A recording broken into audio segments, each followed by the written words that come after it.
यह दुनियावी बिजनेस की पैकेजिंग वाला टाओइस्ट टेम्पल नहीं है। यहाँ सच में असली टाओइस्ट प्रीस्ट होंगे। मेरे चेहरे पर काली लकीरें पड़ गईं। इतना बड़ा गंजा सिर और मेंटल क्वालिटी इतनी कमजोर। मैं पैर उठाकर टाओइस्ट टेम्पल में घुसने ही वाला था कि तभी मुख्य हॉल की जर्जर दीवार जोरदार आवाज के साथ ढह गई। एक काली त्वचा वाला टाओइस्ट रोब पहने बूढ़ा आदमी पागलों की तरह एक इंसान के ऊपर झपटा हुआ था और उसे नोच नोच कर खा रहा था। जमीन पर कई विक्टिम्स की लाशें बिखरी पड़ी थीं। दृश्य बेहद भयानक था। बूढ़े टाओइस्ट प्रीस्ट ने आवाज सुनी और पीछे मुड़कर देखा। जिस पल उसकी नजर मेरी नजर से मिली, मेरे मन में तुरंत ख्याल आया कि गड़बड़ हो गई। ये फ्लैश ईटर नहीं बल्कि ज़ॉम्बी है। बूढ़ा टाओइस्ट प्रीस्ट खाते समय भी अपने शरीर को बिल्कुल सीधा रखे हुए था। उसके सूखे हाथों पर नुकीले क्लॉज उगे हुए थे और उसके मुंह में 4 नुकीले दांत थे। ये साफ तौर पर ज़ॉम्बी की पहचान थी। ज़ॉम्बी फ्लैश ईटर होते हैं। आगे इवॉल्व होने के दौरान वे अपने शरीर को मजबूत करने के लिए बड़ी मात्रा में ज़ॉम्बी वायरस का उपयोग करते हैं, लेकिन इससे वायरस शरीर के अंदर जमा हो जाता है और पूरी तरह डाइजेस्ट होने से पहले की अवस्था में रह जाता है। जमा हुआ वायरस ज़ॉम्बी के शरीर को कठोर बना देता है, लेकिन साथ ही उसे कॉपर स्किन और आयरन बोन्स जैसा मजबूत शरीर भी दे देता है, जिससे उसे मारना बेहद मुश्किल हो जाता है। अच्छी बात यह है कि उसकी फेटल वीकनेस अब भी उसका सिर ही है। जब तक उसका सिर काट दिया जाए या पूरी तरह कुचल दिया जाए, वह मर जाएगा। इतने सुनसान इलाके में भला उसे इवॉल्व होने के लिए इतना वायरस कहां से मिला होगा। तभी वह ज़ॉम्बी टाओइस्ट प्रीस्ट अपने हाथ में पकड़ी आधी खाई हुई लाश को फेंककर एक छलांग में मेरी तरफ झपटा। ज़ॉम्बी का शरीर भले ही कठोर था, लेकिन इस छलांग के बाद वह पल भर में मेरे सामने पहुंच गया। मैंने जल्दी से बेसबॉल बैट उठाकर बचाव किया। ज़ॉम्बी ने एक ही बार में काट लिया और बेसबॉल बैट पर 4 गहरे दांतों के निशान बन गए। मैंने उसके चेहरे की ओर जोर से एक गर्म सांस छोड़ी, लेकिन उससे केवल उसके बाल और कपड़े जल पाए। उसकी त्वचा और मांस थोड़ा काला जरूर पड़ गया, लेकिन उसे कोई खास नुकसान नहीं हुआ। ज़ॉम्बी टाओइस्ट प्रीस्ट गुस्से में दहाड़ा और अपने नुकीले क्लॉज लहराते हुए फिर से मेरी ओर झपटा। थंडर बागवा। भले ही मैं कॉन्करर हकी कोटिंग इस्तेमाल नहीं कर सकता था, लेकिन बिजली से लिपटी हुई बेसबॉल बैट में सचमुच थंडर बागवा जैसी कुछ ताकत आ गई थी। और फिर एक जोरदार धमाके के साथ और फिर हल्की दरार पड़ने की आवाज आई। यह खास तौर पर मोटी और भारी बनवाई गई बेसबॉल बैट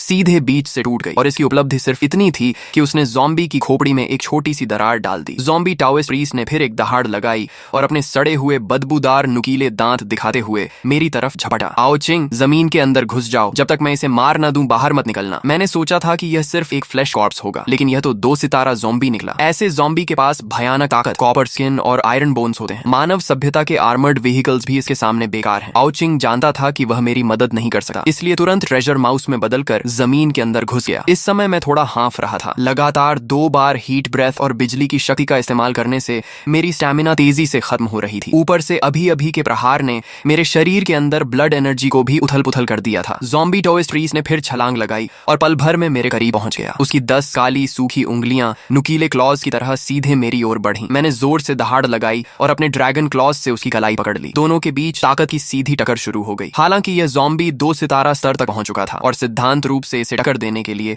इंसानों को आयरन बोन रेल्म में होना चाहिए था, लेकिन एज़्योर ड्रैगन द्वारा मजबूत किए गए शरीर की बदौलत मैं कुछ समय तक उससे बराबरी कर पा रहा था। दोनों जमे हुए थे कि तभी ज़ॉम्बी ने अचानक अपना सिर आगे बढ़ाया। मैंने दिल कठोर किया और अपना सिर नीचे झुकाकर अपने सिर पर मौजूद ड्रैगन हॉर्न से उसके माथे पर वार कर दिया। ड्रैगन हॉर्न बेहद नुकीला था और सीधे उसकी आंख के गड्ढे में घुस गया। ज़ॉम्बी दर्द से दहाड़ उठा। उसका सिर बुरी तरह घायल हो गया। अगर कोई सामान्य जीव होता तो इसी वार से मर जाता, लेकिन ज़ॉम्बी अलग था। उसकी खोपड़ी बेहद मजबूत थी। उसने अपना सिर ड्रैगन हॉर्न से खींचकर बाहर निकाला और फिर एक और दहाड़ लगाई। तभी उसकी दोनों भुजाएं हल्की सी मुड़ गईं। मेरी आंख फड़क उठी। ज़ॉम्बी के शरीर के कठोर होने का कारण उसके अंदर जमा ज़ॉम्बी वायरस था। जब वह इन वायरस को पूरी तरह अब्सॉर्ब और फ्यूज कर लेता है तो उसके शरीर की फ्लेक्सिबिलिटी वापस आ जाती है। अभी उसकी भुजाओं का मुड़ना इस बात का संकेत था कि वह वायरस को तेजी से अब्सॉर्ब कर रहा है। अब और देर करना खतरनाक था। मैंने जोरदार दहाड़ लगाई और उसकी भुजाएं झटकर खुद को मुक्त किया। फिर एज़्योर ड्रैगन में बदलकर आसमान में उड़ गया। मेरी ड्रैगन टेल बिजली की तेजी से नीचे गिरी और ज़ॉम्बी को जोरदार झटका दिया। उसी समय एक थंडर बोल्ट भी उस पर गिरा, जिससे उसका शरीर और अधिक झुलस गया। चाहे उसके पास कॉपर स्किन और आयरन बोन्स थे, फिर भी उसके शरीर पर अनगिनत घाव बन गए। Wind and cloud surge. Azure dragon नीचे झपटा और अपने ड्रैगन क्लॉज से ज़ॉम्बी की दोनों भुजाएं पकड़कर उसे हवा में उठा लिया। तेज हवाओं से उसका संतुलन बिगड़ चुका था और वह ताकत नहीं लगा पा रहा था। मैं उसे सीधे आसमान में ले गया। मैंने दहाड़ लगाई और पूरी शक्ति से ड्रैगन क्लॉज दबाए उसे 2 हिस्सों में फाड़ने की कोशिश की, लेकिन ज़ॉम्बी भी अंदर की ओर पूरी ताकत लगा रहा था। मैं उसे फाड़ नहीं पाया। मेरा रेल्म अभी भी बहुत कम था। एज़्योर ड्रैगन बनने के बाद मैं उसे दबा तो सकता था, लेकिन मारना आसान नहीं था और सिर्फ कुछ ही पलों में मुझे थकान महसूस होने लगी। अगर मैं सिर्फ ड्रैगन फॉर्म में उड़ता रहता तो और देर तक टिक सकता था, लेकिन लड़ाई में मेरी शक्ति तेजी से खत्म हो रही थी। मैं फिर ऊपर उड़ा और ड्रैगन क्लॉज में जकड़े ज़ॉम्बी को पूरी ताकत से नीचे फेंक दिया। एक भयंकर धमाके के साथ उसका शरीर टाओइस्ट टेम्पल के मुख्य हॉल में में जा टकराया। वह जोर से जमीन पर गिरा। उसका शरीर घावों से भर गया था, लेकिन फिर भी वह नहीं गिरा। मैं भी जमीन पर उतरा और वापस मानव रूप में आ गया, जोर जोर से सांस लेते हुए। यह पहली बार था जब मैंने एज्योर ड्रैगन फॉर्म में पूरी ताकत से लड़ाई की थी। यह सचमुच बेहद शक्तिशाली था, लेकिन मेरे वर्तमान स्तर के लिए अभी भी बहुत ज्यादा था। काइडो की ताकत इसलिए भयानक थी क्योंकि वह खुद ही एक ऐसा अस्तित्व था जो अकेले एक देश को मिटा सकता था। एज्योर ड्रैगन फ्रूट उसके लिए सिर्फ बोनस था, जबकि मैं पूरी तरह डेविल फ्रूट की शक्ति पर निर्भर था। इसलिए हमारी ताकत में जमीन आसमान का अंतर था। थोड़ी देर में मेरी स्टेमिना कुछ वापस आई और ज़ॉम्बी टाओइस्ट प्रीस्ट भी दोबारा खड़ा हो गया। मैंने फिर ह्यूमन बीस्ट फॉर्म धारण की और आर्मामेंट हाकी को ड्रैगन क्लॉज पर चढ़ाकर उससे लड़ाई जारी रखी। आर्मामेंट हाकी और ड्रैगन स्केल्स की दोहरी सुरक्षा ज़ॉम्बी वायरस को शरीर में घुसने से रोक सकती थी, लेकिन अगर लड़ाई ऐसे ही चलती रही तो अंत में मैं थकर मर जाऊंगा। मुझे एक हथियार चाहिए था। एक और टक्कर के बाद मैं तेजी से पीछे हटा, लेकिन अब डिवाइन स्पेस में जाकर हथियार खरीदने का समय नहीं था। आउचिंग के पास भी पर्याप्त पॉइंट्स नहीं थे। तभी मेरी नजर टूटी हुई मूर्ति के पास पड़े एक लोहे के डंडे पर पड़ी। मुझे अचानक याद आया कि यह लेईजू टेम्पल था। यह बांस की गांठों जैसा दिखने वाला लोहे का डंडा वास्तव में लेईजू की मूर्ति के हाथ में मौजूद स्टील व्हिप था। मैं तुरंत वहां दौड़ा और उसे उठा लिया। मूर्ति विशाल थी, इसलिए यह स्टील व्हिप भी सामान्य हथियारों से कहीं बड़ा और भारी था। आमतौर पर ऐसे व्हिप टाइप हथियार 80 सेंटीमीटर से ज्यादा लंबे नहीं होते, लेकिन यह लगभग 1.2 मीटर लंबा था। इसका शरीर भी ज्यादा मोटा और वजनदार था। मेरी मौजूदा ताकत के लिए यह बिल्कुल सही था। जैसे ही मैंने स्टील व्हिप उठाया,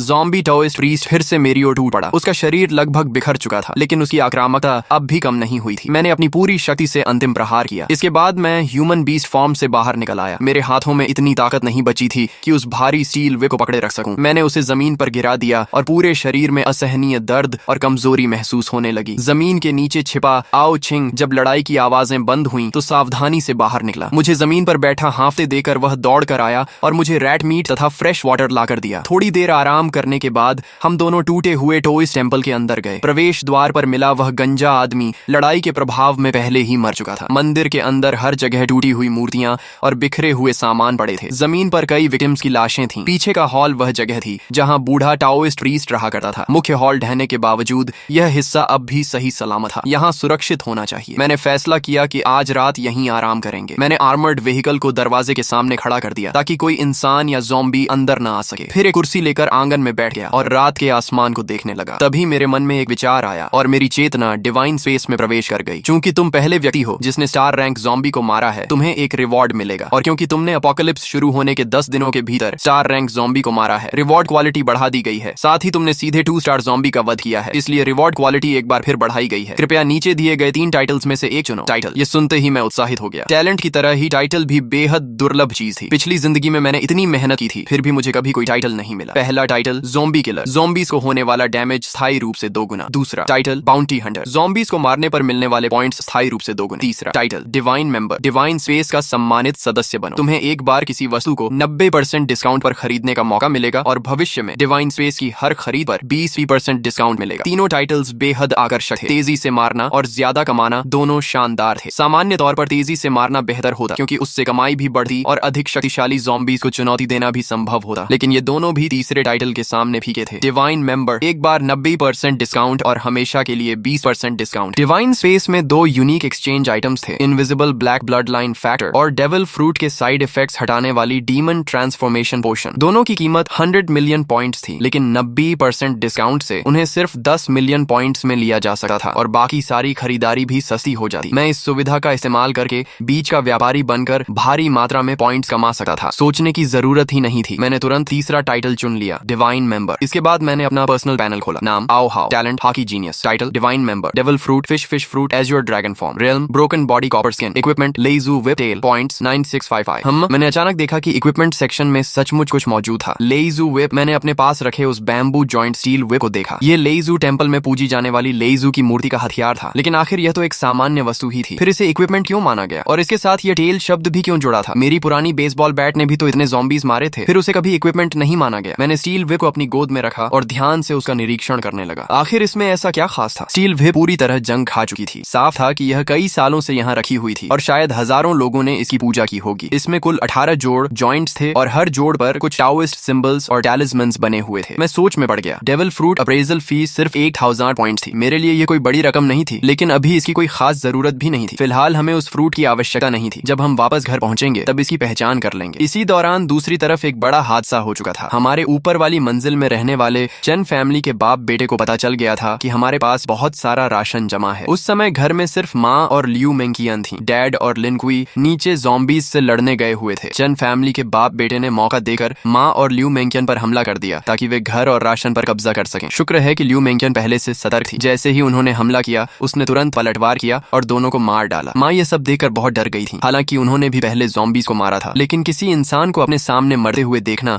उनके लिए बिल्कुल अलग अनुभव था। जब लिन क्वी वापस लौटा और उसे पूरी बात पता चली तो वह गुस्से से आग बबूला हो गया। उसने पहले ही वादा किया था कि वह बॉस की फैमिली को किसी भी कीमत पर नुकसान नहीं होने देगा। गुस्से में उसने सीधे चैन फैमिली का दरवाजा तोड़ दिया। लिन क्वी की रूथलेसनेस देखकर मैं भी हैरान रह गया। उसने कहा कि वह लकड़ियां इकट्ठा करके सीढ़ियों को ब्लॉक कर देगा ताकि एक मजबूत डिफेंस सिस्टम बनाया जा सके। लिन क्वी पहले एक साधारण आदमी था, लेकिन एपोकलिप्स के दौरान उसके पिता एक इन्फेक्टेड ज़ोंबी द्वारा मारे गए थे। किसी तरह अपनी जान बचाकर वह अपनी गाड़ी में भाग निकला और बियान सिटी पहुंच गया। इसलिए अब उसे किसी रिश्तेदार या परिवार की चिंता नहीं थी। इस बीच लियू मेंकियन अपने परिवार के बारे में सोच रही थी। उसके माता पिता हमेशा कहते थे कि उसे अपने बड़े भाई की मदद करनी चाहिए। उसके भाई की शादी होने वाली थी और लड़की वालों की शर्त थी कि लड़के के पास अपना घर होना चाहिए। इसलिए लियू मेंकियन ने अभी अभी जो घर खरीदा था उसके माता पिता चाहते थे कि वह उस घर को अपने भाई के नाम ट्रांसफर कर दे। लेकिन जिस दिन वह प्रॉपर्टी ट्रांसफर करवाने जा रही थी उसी दिन एपोकलिप्स शुरू हो गया। उसने उस अफरा तफरी का फायदा उठाकर किसी तरह वहां से भागकर अपनी जान बचाई। अब उसे बिल्कुल नहीं पता था कि उसके माता पिता और भाई किस हालत में हैं, और सच कहें तो